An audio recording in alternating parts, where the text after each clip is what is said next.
Assalamualaikum warahmatullahi wabarakatuh. Bismillahirrahmanirrahim. Alhamdulillah nahmaduhu wa nasta'inuhu wa nastaghfiruh wa na'udzu billahi min shururi anfusina wa min sayyiati a'malina.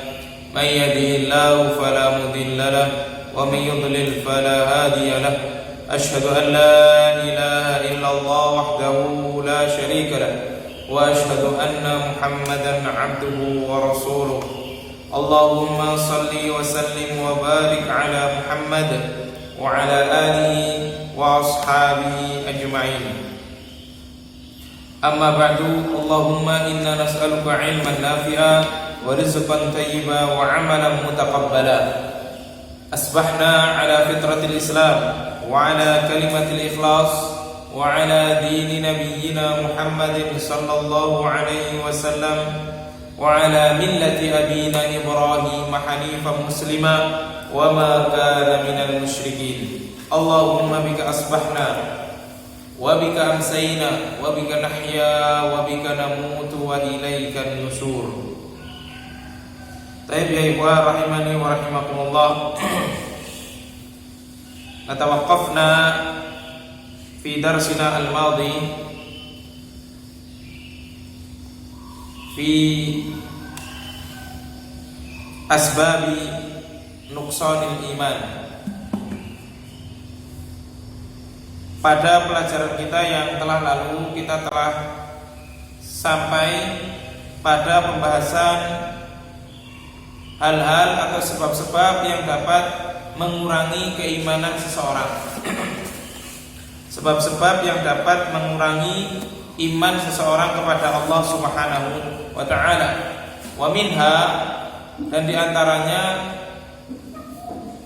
al-ghaflah wa nisyan wal i'rad.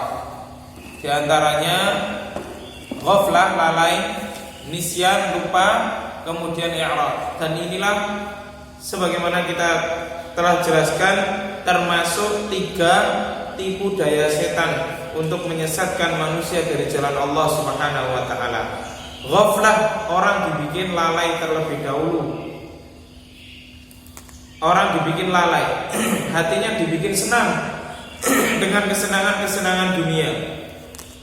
Hatinya dibikin cenderung terhadap kehidupan dunia daripada kehidupan akhirat, sehingga dirinya menjadi lalai, ghaflah. Setelah lalai, maka akan berujung kepada nisyan, lupa kepada Allah Subhanahu wa ta'ala. Sholat juga sudah tidak, beribadah kepada Allah Subhanahu wa ta'ala juga tidak. Sholat paling hanya setahun 2 kali, yakni pada sholat Idul Fitr maupun Idul Adha. Ini ketika orang itu sudah ghaflah, maka akan berujung kepada nisyan. Setelah nisyan, maka akan i'rad, berpaling dari peringatan Allah Subhanahu wa ta'ala. Dikasih tahu apapun sudah tidak akan mempan, karena sudah berpaling dari agama Allah Subhanahu wa ta'ala. Wa minha ay wa min asbabi nuqsanil iman. Di antara sebab-sebab yang dapat mengurangi keimanan seorang, yakni fi'lul ma'asi wartikabud dunub. Safhah wahid wa sab'un.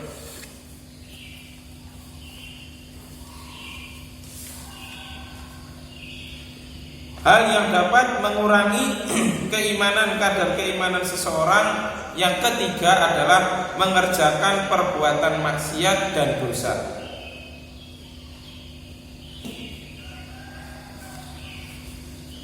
Nah, karena iman itu telah kita ketahui bahasanya iman itu yazid wa ta'ah, fa inna hadza la yakhfa ma bihi minad darari wa su'il athari 'alal iman.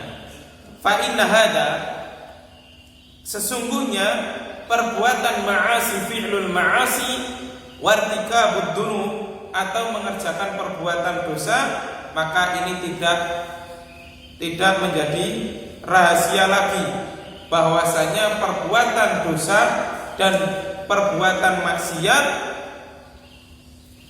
athar 'alal iman, memberikan dampak buruk terhadap keimanan seseorang. Jadi itu pasti. Ketika seorang itu mengerjakan perbuatan dosa atau mengerjakan perbuatan maksiat, maka otomatis imannya itu akan berturun. Zada mazada. Semakin banyak dosa yang dia lakukan, maka akan semakin turun kualitas keimanannya. Semakin banyak dosa yang dia kerjakan, maka semakin tertutuplah pintu hatinya. Karena sebagaimana yang dikatakan oleh Al-Imam Ghazali rahimallahu ta'ala, semakin banyak dosa yang dia lakukan, maka hati itu ibarat cermin yang putih, yang bening. Ketika ada perbuatan dosa yang dilakukan, maka akan terdapat satu nokta hitam di cermin tersebut. Semakin banyak, maka akan semakin menutupi kaca tersebut. Nah, inilah yang menyebabkan ketika seorang itu sudah asik dengan melakukan perbuatan maksiat, dengan perbuatan dosa, maka nasihat kebaikan pada orang lain itu tidak akan bisa mengena kepada dirinya. Terkadang dia justru malah marah-marah ketika dinasihati. Ini akibat dosa yang telah dikerjakannya sudah terlalu banyak, terlalu menumpuk. Dia sudah terlalu menjiwai dengan perbuatan dosa tersebut.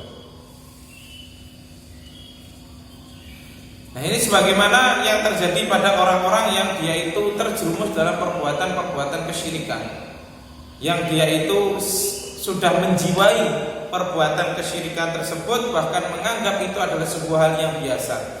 Ketika dinasihati, maka dia pasti tidak akan terima kalau perbuatan yang dia lakukan itu adalah perbuatan syirik. Ini akibat dia sudah merasa senang dan sudah menjiwai dengan melakukan perbuatan kesyirikan tersebut. Jadi ini pasti berdampak kepada keimanan seseorang. Kama qala al-Imam Ibnu Qayyim al-Jauziyah rahimallahu taala, sebagaimana dikatakan oleh al-Imam Ibnu Qayyim, wala raiba anna al-kufra wal fusuq wal ma'asi darajatun kama anna al-iman wal amal salih darajatun, kama qala ta'ala hum darajatun 'indallah wallahu basirun bima ya'malun. Wa qala ta'ala wa likulli darajatun mimma 'amilu wa ma rabbuka bighafilin 'amma ya'malun. Wa likullin darajatun mimma 'amilu wa ma rabbuka bighafilin 'amma ta'malun. Wallahu bighafilin 'amma ya'malun. Wa qala aidan innaman nasi'u ziyadatun fil kufr. Wa qala aidan fa ammal ladina amanu fazadathum imana wa hum yastabshiruna wa ammal ladina fi qulubihim maradun fazadu rijsan ila rijsihim wa matu wa hum kafirun. Kata al-Imam Ibnu Qayyim al-Jauziyah, wala raiba anna al-kufra wal fusuqa wal ma'asi darajatun.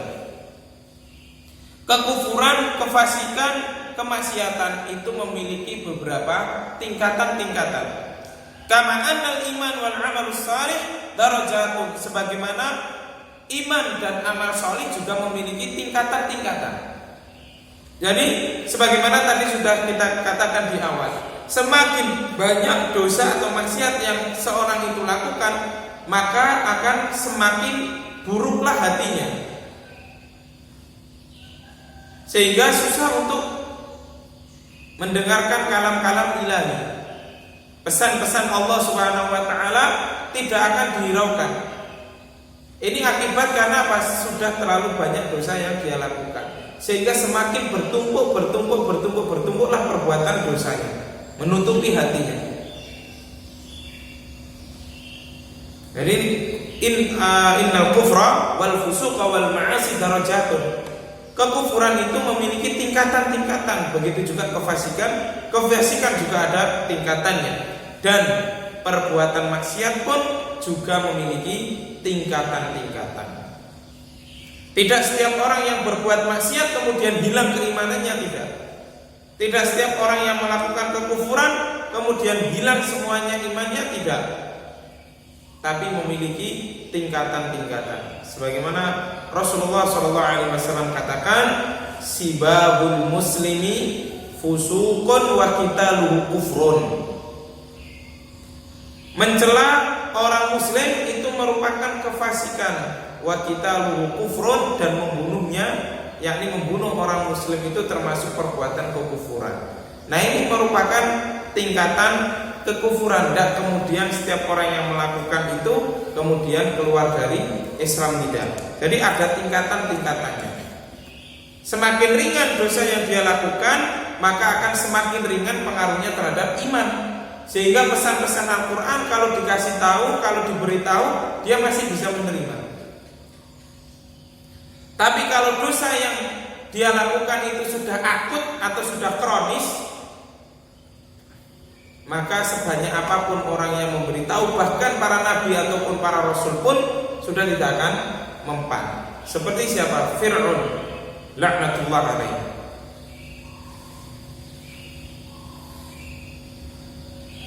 Diperintahkan Allah Subhanahu wa taala, Allah memerintahkan Nabi Musa alaihissalam dan Nabi Harun alaihissalam untuk mendatangi Fir'aun.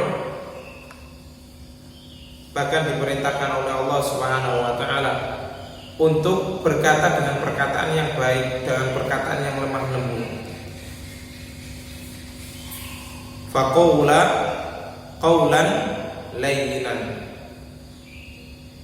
Berkatalah kalian berdua terhadap Fir'aun itu dengan perkataan yang lemah lembut,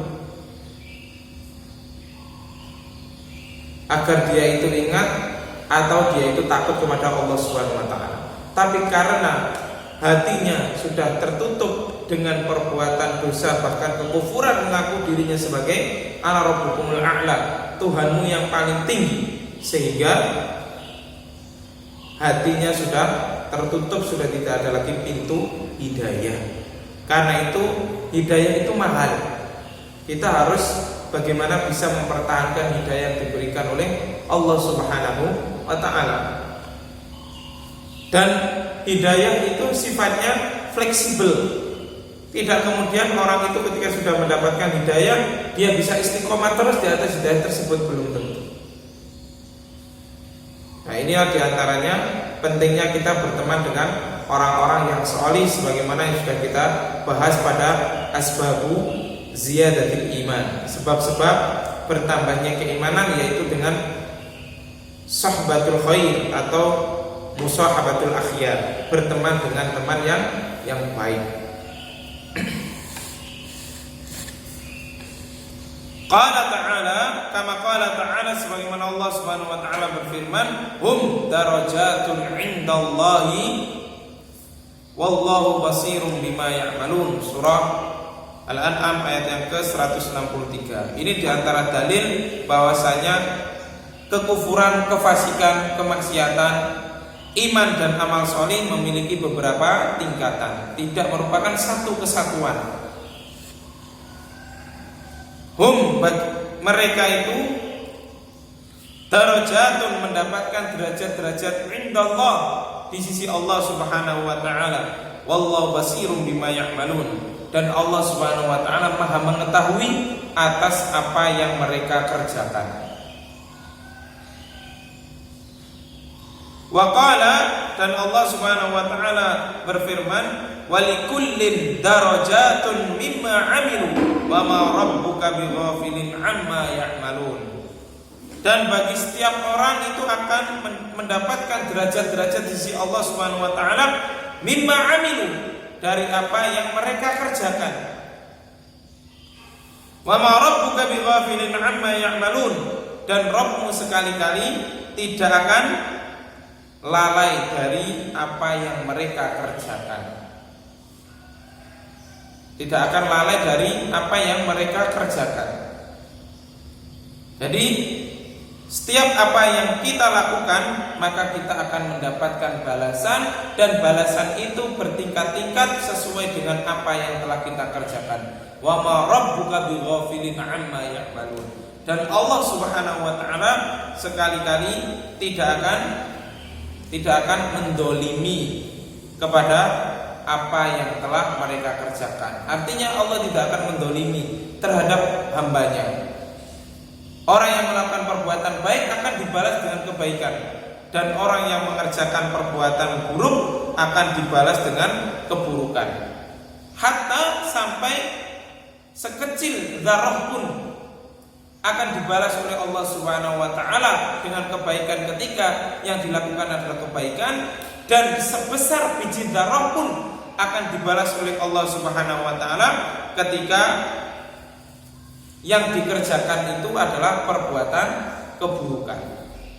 Jadi besar kecil apa yang dikerjakan oleh seorang hamba, maka dia akan mendapatkan balasan apa yang telah dia kerjakan.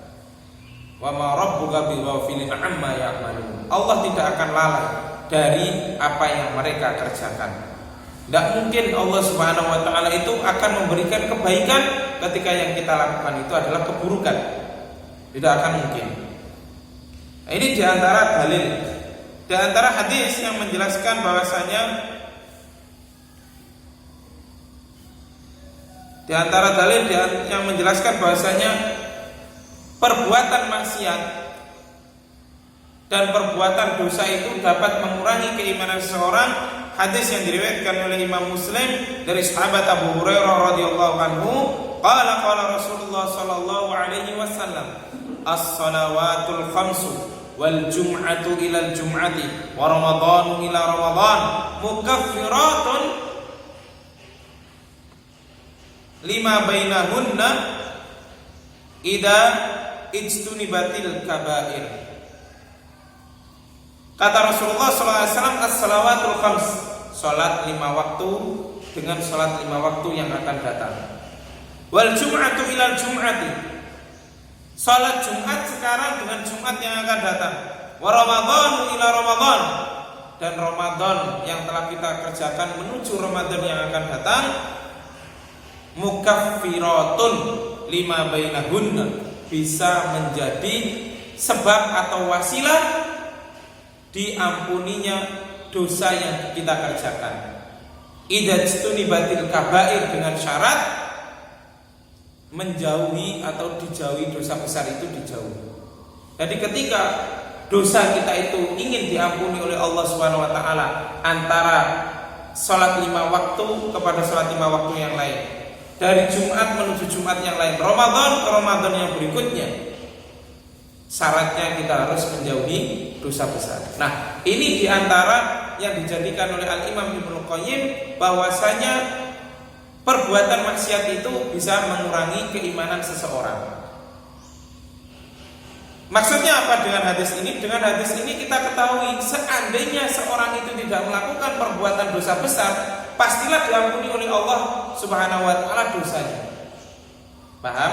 Nah, karena dia itu melakukan perbuatan dosa besar, maka dosanya tidak jadi diampuni oleh Allah, sehingga mempengaruhi kadar keimanan dia. Paham sampai sini? Alhamdulillah.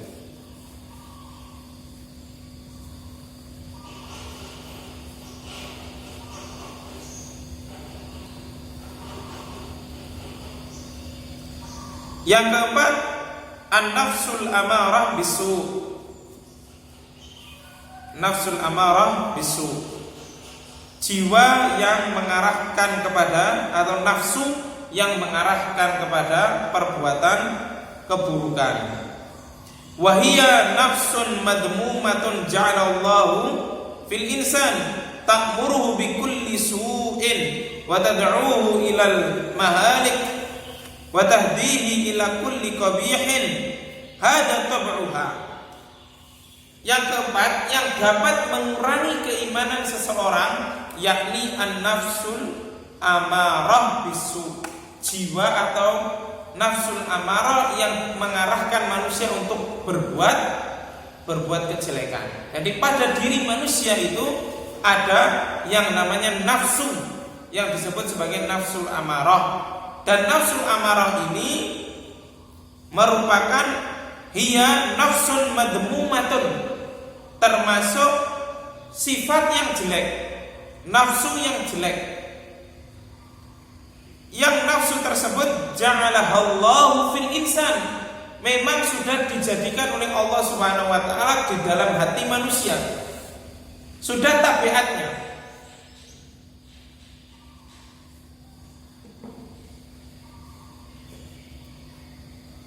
Ta'muruhu bikulli su'in, di mana nafsu tersebut mengajak manusia kepada perbuatan yang buruk.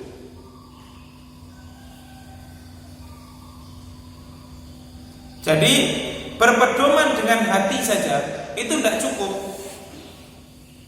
Jadi istilah berpegangan dengan hati saja itu tidak cukup.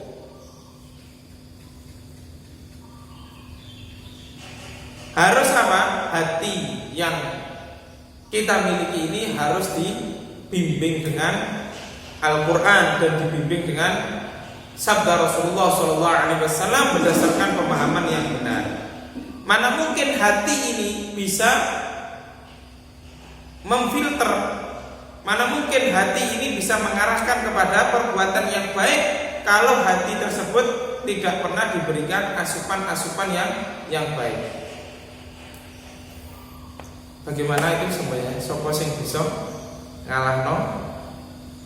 Masih ingat? Hah?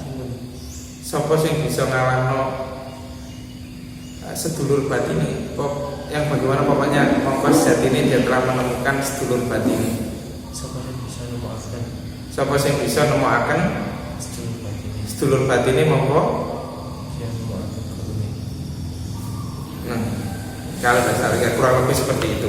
Sopo sing bisa nemokake sedulur batine mongko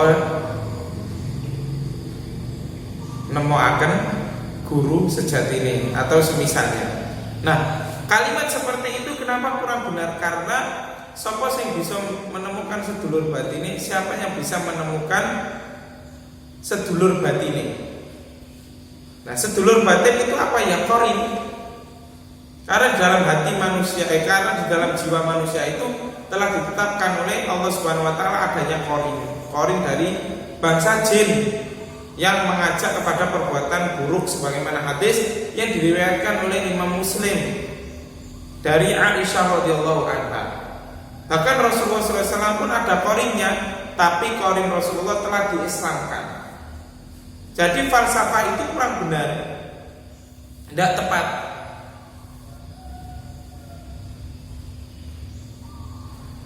Kenapa? Karena sedulur batin yang ada pada manusia itu ya qarin. Dan jiwa manusia telah ditetapkan oleh Allah Subhanahu wa taala adanya nafsul amarah. Oleh karena itu sekali lagi tadi saya katakan hati ini tidak akan bisa menjadi baik kecuali kita berikan asupan-asupan yang baik. Apa asupannya? Tauhid. Apa asupannya lagi? Tazkiyatun nafs. Apa asupannya? Berzikir kepada Allah Subhanahu wa taala dengan zikir yang benar. Kalau zikir ala sufi mana mungkin memiliki hati yang baik.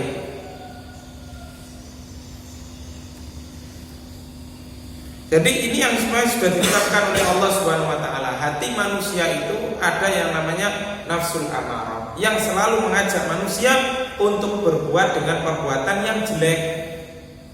Nah, itulah butuhnya kita belajar memahami Al-Quran, memahami hadis Rasulullah Sallallahu Alaihi Wasallam berdasarkan pemahaman salafus salih, agar tidak salah, agar hatinya ini senantiasa terbimbing menuju kepada kebaikan.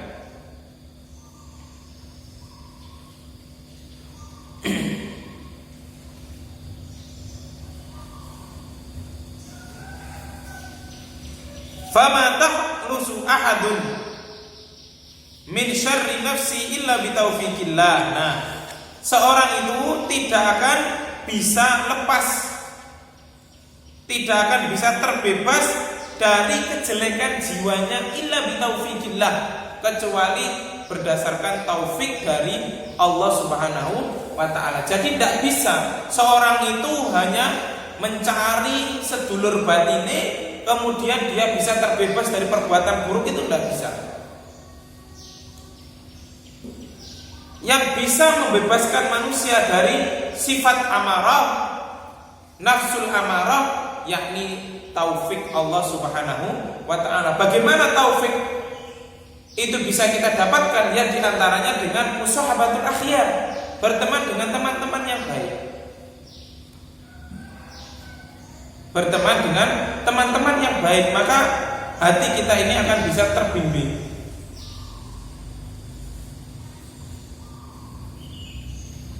Nafsul amarah tadi akan bisa ditekan. Paling tidak ada rasa malu, ya saya berteman dengan ini, masa saya mau melakukan ini. Tapi kalau teman-temannya sama-sama berduga, temannya sama-sama rusak, secara otomatis dia pun akan melakukan dosa yang sama. Nafsul amarah bertemu dengan nafsul amarah, maka jadinya amarah wadrat, kan gitu. Sama-sama berbuat keburukan. Jadi yang penting itu adalah musahabatul akhyar, berteman dengan teman yang baik, itu yang penting. Berteman dengan teman yang baik.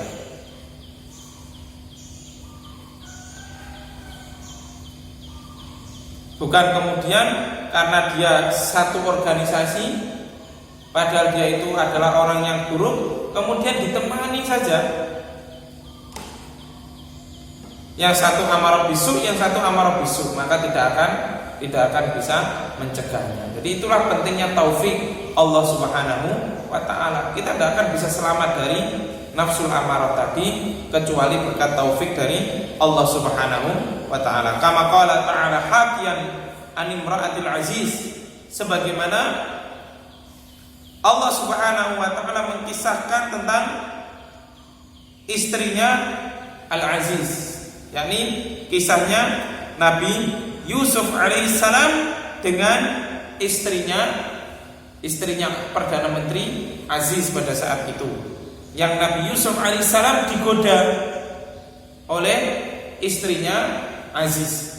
Kemudian Nabi Yusuf mengatakan, wa ma ubarri'u nafsi innan nafsa la'ammaratun bisu illa ma rahima rabbi inna rabbi ghafurur rahim.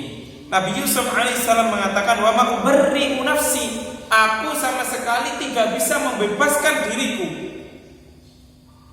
dari kejelekan yang aku miliki. Innan nafsa la'ammaratun bisu, karena jiwa manusia ini mengarahkan kepada perbuatan yang buruk. Ini coba kita perhatikan. Nabi Yusuf saja tidak bisa membebaskan dirinya dari perbuatan buruk kecuali taufik dari Allah Subhanahu wa ta'ala. Seandainya Nabi Yusuf alaihissalam tidak diberikan taufik kepada Allah Subhanahu wa ta'ala, tentu akan mengikuti godaannya Zulaikha. Siapa istrinya Aziz? Zulaikha. Tentu akan mengikuti godaannya Zulaikha. Tapi karena Allah Subhanahu wa ta'ala membebaskan Nabi Yusuf alaihissalam, menjaga kesucian Nabi Yusuf alaihissalam sehingga tidak terperdaya. Nah, inilah pentingnya, coba kita lihat. Teman. Awalnya Nabi Yusuf alaihissalam dijadikan apa? Anak. Jadikan anak angkat.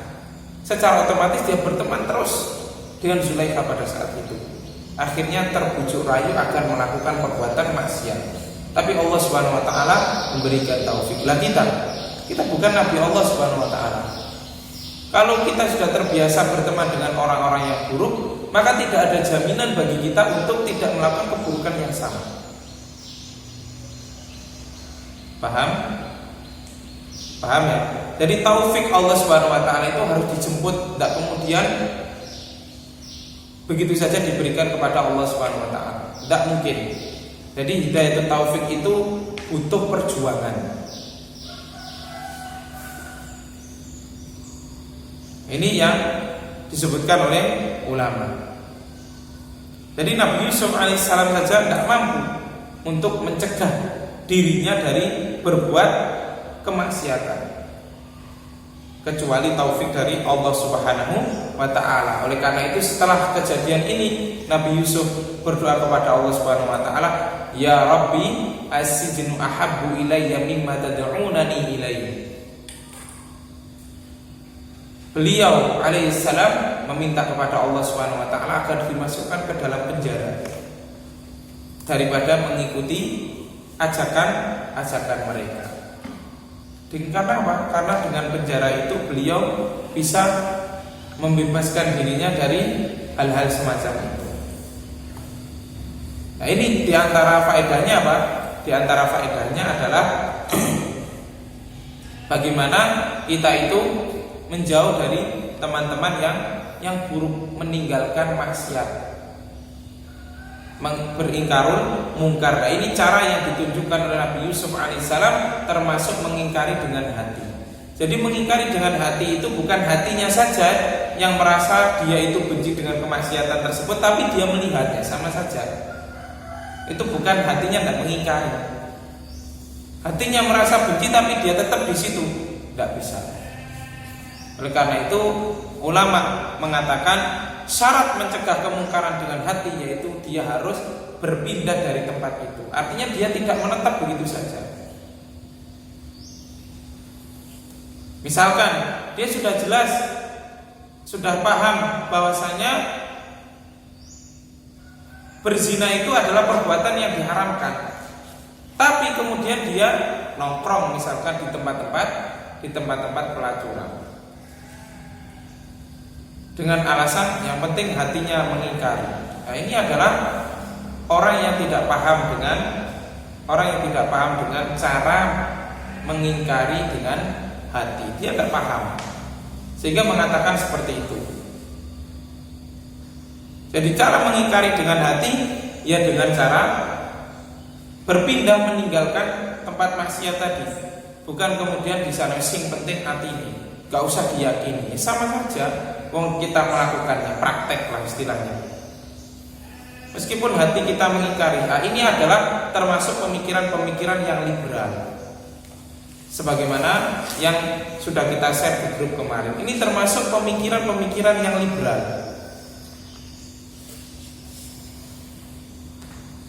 Syirik itu tempatnya kan di hati, bukan di benda, bukan di perbuatan. Yang kita berbuat yang penting hati kita tidak meyakini. Ini adalah pemikiran-pemikiran liberal. Kenapa pemikiran liberal? Karena nanti akan menimbulkan lawazim-lawazim yang sangat banyak sekali, keharusan-keharusan yang banyak sekali. Paham ya? Paham? Ini adalah termasuk pemikiran yang liberal.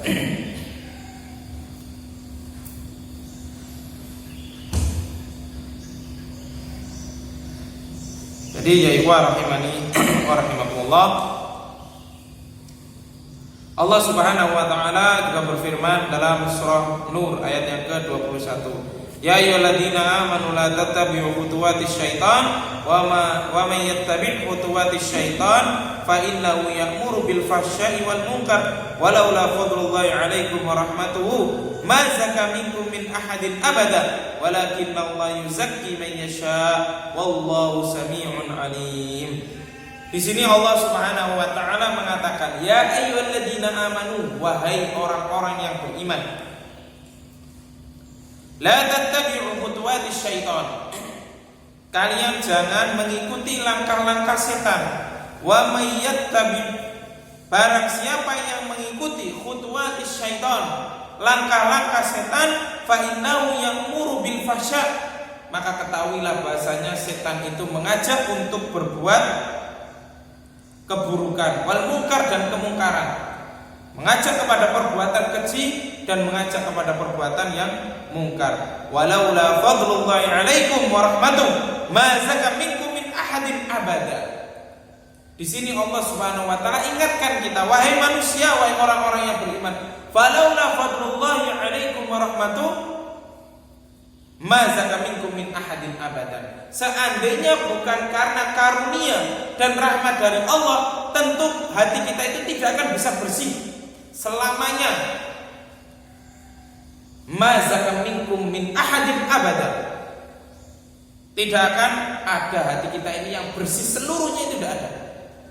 Tapi karena fadl, karunia dan rahmat dari Allah Subhanahu wa taala, sehingga hati kita ini bisa menjadi bersih. Paham ya? Jadi inilah pentingnya kebersihan hati. Sepandai apapun dia tapi hatinya itu tidak bersih, maka ya percuma, akan menjadi rusak amalannya. Karena yang terpenting adalah, yang menjadi patokan adalah hati seseorang.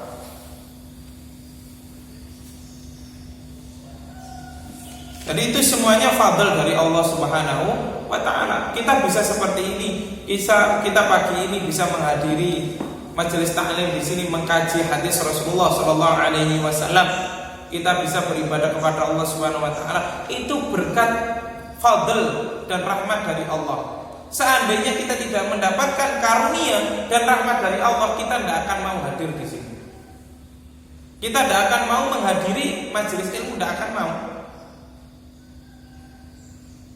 Ma zaka minkum min ahadin abada, Allah katakan, selamanya kalian tidak akan bisa bersih hatinya kecuali mendapatkan karunia dan rahmat dari Allah Subhanahu wa ta'ala. Karena itu kita katakan tadi, hidayah yang diberikan Allah itu sifatnya fleksibel. Maka kita harus pertahankan, jaga baik-baik hidayah itu. Walakin Allah yuzakki man yasha wallahu sami'un alim. Akan tetapi Allah Subhanahu wa ta'ala membersihkan hati siapapun orangnya yang dikehendaki oleh Allah Subhanahu wa ta'ala. Wallahu sami'un basir, dan Allah Subhanahu wa ta'ala Maha mendengar lagi Maha mengetahui. Dan ini diantara syarat agar seorang itu diberikan ilmu oleh Allah Subhanahu wa ta'ala. Ketika kita menginginkan ilmu dari Allah Subhanahu wa ta'ala, maka hati kita itu harus bersih. Artinya apa? Lurus niat kita untuk belajar itu apa?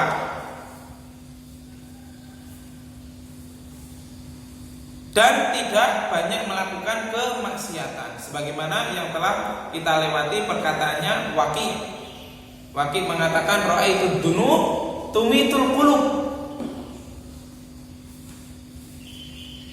Aku melihat bahasanya dosa itu mematikan hati. Ini pernah di Imam Asy-Syafi'i rahimahullah ta'ala pernah mengadu kepada Al-Imam Waqi' rahimahullah tentang jeleknya hafalan. Kemudian Imam Waqi' mengatakan bahwasanya dosa itu bisa mematikan hati.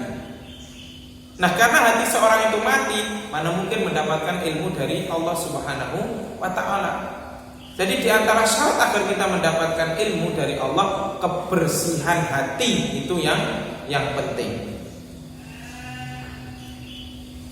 Walakin Allah yuzakki man yasha. Semoga Allah Subhanahu wa ta'ala menjadikan kita termasuk orang-orang yang bersih hatinya, baik ketika kita beribadah kepada Allah atau ketika kita bertolakul ilmi. Wallahu ta'ala a'lam bishawab, wal ilmu indallah. In uridu illa al-islaha mastata'tu wa ma taufiqi illa billah. Alaihi tawakkaltu wa ilaihi unib. Subhanakallahumma bihamdika asyhadu an la ilaha illa anta